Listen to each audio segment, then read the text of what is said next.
بسم اللہ الرحمن الرحیم۔ دوستو السلام علیکم۔ یوٹیوب چینل دلچسپ ویڈیوز میں خوش آمدید۔ دوستو اگر آپ نے ابھی تک ہمارا چینل سبسکرائب نہیں کیا تو پلیز ہمارا چینل سبسکرائب کریں اور بیل کے بٹن کو لازمی دبائیں تاکہ آپ کو ہماری نئی ویڈیوز سب سے پہلے مل سکیں۔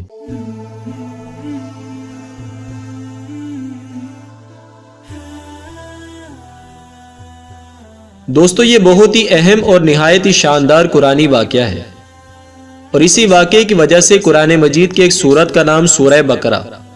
یعنی گائے والی سورت رکھا گیا ہے۔ اس کا واقعہ یہ ہے کہ بنی اسرائیل میں ایک بہت ہی نیک اور صالح بزرگ تھے، اور ان کا ایک ہی بچہ تھا جو نابالغ تھا، اور ان کے پاس فقط ایک گائے کی بچیا تھی۔ ان بزرگ نے اپنی وفات کے قریب اس بچیا کو جنگل میں لے جا کر ایک جھاڑی کے پاس یہ کہہ کر چھوڑ دیا کہ یا اللہ میں اس بچیا کو اس وقت تک تیری امانت میں دیتا ہوں کہ میرا بچہ بالغ ہو جائے۔ اس کے بعد ان بزرگ کی وفات ہو گئی، اور بچیا چند دنوں میں بڑی ہو کر درمیانی عمر کی ہو گئی،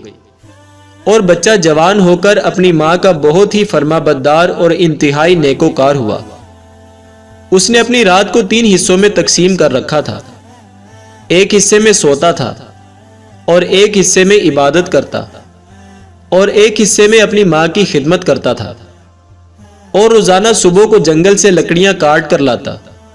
اور ان کو فروخت کر کے 1/3 رقم صدقہ کر دیتا، اور 1/3 اپنی ذات پر خرچ کرتا، اور 1/3 رقم اپنی والدہ کو دے دیتا۔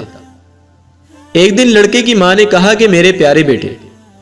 تمہارے باپ نے میراث میں ایک بچیا چھوڑی تھی جس کو انہوں نے فلاں جھاڑی کے پاس جنگل میں خدا تعالیٰ کی امانت میں سونپ دیا تھا۔ اب تم اس جھاڑی کے پاس جا کر یوں دعا مانگو کہ اے حضرت ابراہیم علیہ السلام اور حضرت اسماعیل علیہ السلام اور حضرت اسحاق علیہ السلام کے خدا، تو میرے باپ کی سونپی ہوئی امانت مجھے واپس دے دے۔ اور ماں نے اس بچیا کی نشانی یہ بتائی کہ وہ پیلے رنگ کی ہوگی، اور اس کی کھال اس طرح چمک رہی ہوگی کہ گویا سورج کی کرنیں اس میں سے نکل رہی ہیں۔ یہ سن کر لڑکا جنگل میں اس جھاڑی کے پاس گیا اور دعا مانگی تو فوراً ہی وہ گائے دوڑتی ہوئی آ کر اس کے پاس کھڑی ہو گئی، اور یہ اس کو پکڑ کر گھر لایا تو اس کی ماں نے کہا کہ بیٹا تم اس گائے کو لے جا کر بازار میں 3 دینار میں فروخت کر ڈالو، لیکن کسی گاہک کو بغیر میرے مشورے کے مت دینا۔ ان دنوں بازار میں گائے کی قیمت 3 دینار ہی تھی۔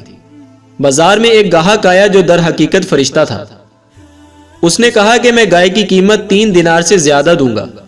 مگر تم ماں سے مشورہ کیے بغیر گائے میرے ہاتھ فروخت کر ڈالو۔ لڑکے نے کہا کہ تم خواہ کتنی بھی زیادہ قیمت دو، مگر میں اپنی ماں سے مشورہ کیے بغیر ہرگز اس گائے کو نہیں بیچوں گا۔ لڑکے نے ماں سے سارا ماجرا بیان کیا تو ماں نے کہا کہ یہ گاہک شاید کوئی فرشتہ ہو، تو اے بیٹے تم اس سے مشورہ کرو کہ ہم اس گائے کو ابھی فروخت کریں یا نہ کریں۔ چنانچہ اس لڑکے نے بازار میں جب اس گاہک سے مشورہ کیا تو اس نے کہا کہ ابھی تم اس گائے کو نہ فروخت کرو، آئندہ اس گائے کو خریدنے حضرت موسیٰ علیہ السلام کے لوگ آئیں گے، تو تم اس گائے کے چمڑے میں سونا بھر کر اس کی قیمت طلب کرنا، تو وہ لوگ اتنی ہی قیمت دے کر خرید لیں گے۔ چنانچہ چند ہی دنوں کے بعد بنی اسرائیل کے ایک بہت ہی مالدار آدمی کو جس کا نام عامیل تھا، اس کے چچا کے دونوں لڑکوں نے اس کو قتل کر دیا اور اس کی لاش کو ایک ویرانے میں ڈال دیا۔ صبح کو قاتل کی تلاش شروع ہوئی، مگر جب کوئی سراغ نہ ملا تو کچھ لوگ حضرت موسیٰ علیہ السلام کی خدمت میں حاضر ہوئے اور قاتل کا پتہ پوچھا تو آپ نے فرمایا کہ تم لوگ ایک گائے ذبح کرو اور اس کی زبان یا دم کی ہڈی سے لاش کو مارو، تو وہ زندہ ہو کر خود ہی اپنے قاتل کا نام بتا دے گا۔ یہ سن کر بنی اسرائیل نے گائے کے رنگ اور اس کی عمر وغیرہ کے بارے میں بحث کرنا شروع کر دی کہ اس کا رنگ کیسا ہو اور اس کی عمر کتنی ہو، اور بالآخر جب وہ اچھی طرح سمجھ گئے کہ فلاں قسم کی گائے چاہیے تو ایسی گائے کی تلاش شروع کر دی۔ یہاں تک کہ جب یہ لوگ اس لڑکے کی گائے کے پاس پہنچے تو ہو بہو یہ ایسی ہی گائے تھی جس کی ان لوگوں کو ضرورت تھی۔ چنانچہ ان لوگوں نے گائے کو اس کے چمڑے میں بھر کر سونا اس کی قیمت دے کر خریدا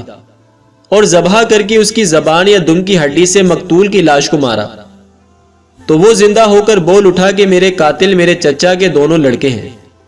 جنہوں نے میرے مال کے لالچ میں مجھے قتل کر دیا۔ یہ بتا کر وہ پھر مر گیا۔ چنانچہ ان دونوں قاتلوں کو قصاص میں قتل کر دیا گیا، اور مرد صالح کا لڑکا جو اپنی ماں کا فرما بردار تھا کثیر دولت سے مالا مال ہو گیا۔ دوستو، اس واقعے سے بہت سے عبرت انگیز اور نصیحت خیز باتیں اور احکام معلوم ہوئے جو یاد رکھنے کے قابل ہیں کہ خدا کے نیک بندوں کے چھوڑے ہوئے مال میں بڑی خیر و برکت ہوتی ہے۔ دیکھ لیجئے کہ اس مرد صالح نے صرف ایک بچیا چھوڑ کر وفات پائی تھی، مگر اللہ تعالیٰ نے اس میں اتنی برکت عطا فرما دی کہ ان کے ورثاء کو اس ایک بچیا کے ذریعے بے شمار دولت مل گئی۔ اس مرد صالح نے اولاد پر شفقت کرتے ہوئے بچیا کو اللہ تعالیٰ کی امانت میں سونپا تھا، تو اس سے معلوم ہوا کہ اولاد پر شفقت رکھنا اور اولاد کے لیے کچھ مال چھوڑ جانا یہ اللہ والوں کا طریقہ ہے۔ ماں باپ کی فرما برداری اور خدمت گزاری کرنے والوں کو خداوند کریم غیب سے بے شمار رزق کا سامان عطا فرماتا ہے۔ دیکھ لیجئے کہ اس یتیم لڑکے کو ماں کی خدمت اور فرما برداری کی بدولت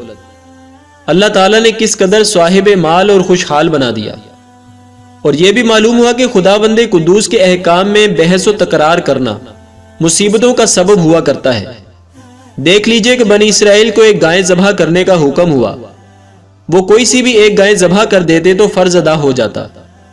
مگر جب ان لوگوں نے بحث و تکرار شروع کر دی کہ گائے کیسی ہو، اس کا رنگ کیسا ہو اور اس کی عمر کتنی ہو، تو وہ لوگ مصیبت میں پڑ گئے کہ انہیں ایک ایسی گائے ذبح کرنی پڑی جو بالکل ہی نایاب تھی، اسی لیے کہ اس کی قیمت اتنی زیادہ ادا کرنا پڑی کہ دنیا میں کسی گائے کی اتنی قیمت نہ ہوئی نہ آئندہ ہونے کی امید ہے۔ اور یہ بھی پتا چلا کہ جو اپنا مال اللہ تعالیٰ کی امانت میں سونپ دے تو اللہ تعالیٰ اس کی حفاظت فرماتا ہے اور اس میں بے حساب خیر و برکت عطا فرما دیتا ہے، اور جو اپنے اہل و عیال کو اللہ تعالیٰ کے سپرد فرما دیتے ہیں تو اللہ تعالیٰ اس کے اہل و عیال کی ایسی پرورش فرماتا ہے کہ جس کو کوئی سوچ بھی نہیں سکتا۔ اور دوستو، اس واقعے سے یہ بھی معلوم ہوا کہ قربانی کا جانور جس قدر بھی زیادہ بے عیب اور خوبصورت اور قیمتی ہو اسی قدر زیادہ بہتر ہے۔ اللہ تعالیٰ کی پاک بارگاہ میں دعا ہے کہ اللہ تعالیٰ اس واقعے سے ہمیں درس حاصل کرنے کی توفیق عطا فرمائے۔ دوستو، ویڈیو کو لائک اور شیئر کریں اور ہمارا چینل سبسکرائب کرنا نہ بھولیے گا۔ شکریہ۔